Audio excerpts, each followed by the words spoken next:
David, it seems to be funny that when Hillary's associates all got immunity deals, and that was fine. But Mike Flynn casually asked for an immunity deal, and all of a sudden the press brands him some criminal. Don't you see a little bit of a double standard there? You know, this should not be a Democrat or Republican thing. This should be something that all Americans care about.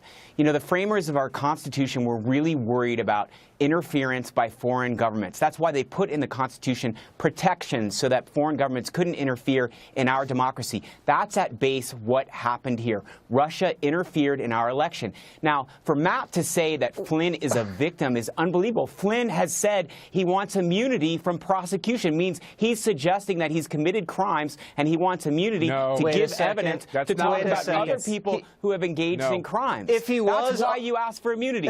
No, David, it's not true. If he was unmasked, then he was a victim. That's hard to argue against. No. Yes, you can't unmask someone. That's a criminal abuse of power. Sorry, Jesse, you're incorrect. If no, I'm not. Let me explain. If you are unmasked because you were in conversations with someone who was properly surveilled, like an agent of the Russian government, which is what happened here, that is not improper. In fact, that's what the law requires. You unmask Americans who are caught up in conversations. But we don't know if he was unmasked appropriately and he was leaked to the mainstream media. Now, if it was leaked, if it was leaked, now that may be a problem. And if someone if it was leaked, it was leaked. It was leaked. And Mike, let me explain something. David, let Matt finish. Go ahead, Matt. The reason he wants immunity, and I would want it if I were him as well, is because this is how he's been treated by our government. They've already committed unlawful acts against him, and he has a story to tell. In order to go to Congress, he no longer has a trust factor with those who will be asking him the questions. And I don't blame him for having that lack of trust, and I think the American people would like some fairness here. David, Matt, you're living in a fantasy world. Let's address this. Immunity because you've committed a crime and you want protection against being prosecuted. Now, if people leaked that information and that was classified information, we should go after them too. But we need to go after both the leakers and the people who were unmasked, who improperly and potentially engaged in treason against our country by dealing with the Russians in a way that hurts our country's interests. David, hold on a second. There's no evidence there was treason, number one. Number two, there's more evidence that the Democratic Party's in cahoots with the media and these leakers than there's evidence that Trump was in cahoots with the Russians.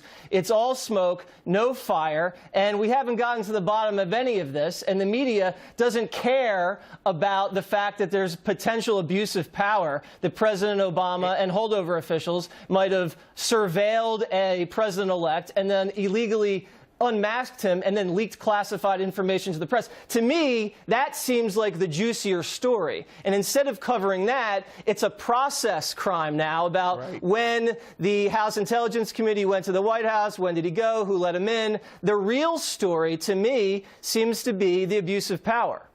The story that American people care about is whether a foreign power engaged in interference in our democracy. That's the most important story, and that's the real threat to America. David, how many votes did the Russians change on Election Day? How many votes did they change? All Americans care about that, Answer the question.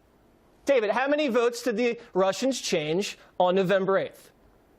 The point is that the Russians... Zero. It's better. Let me jump in here for a second. We don't know that. Obama intelligence officials said that in testimony. I'll give you the last word. Yeah, let me just say real fast, which is, if the Russians tried to influence our elections, which, by the way, I think they tried to. What do you mean? Let me tell you something. 17 intelligence agencies in America said they did. There's no if anymore, Matt. There's no if.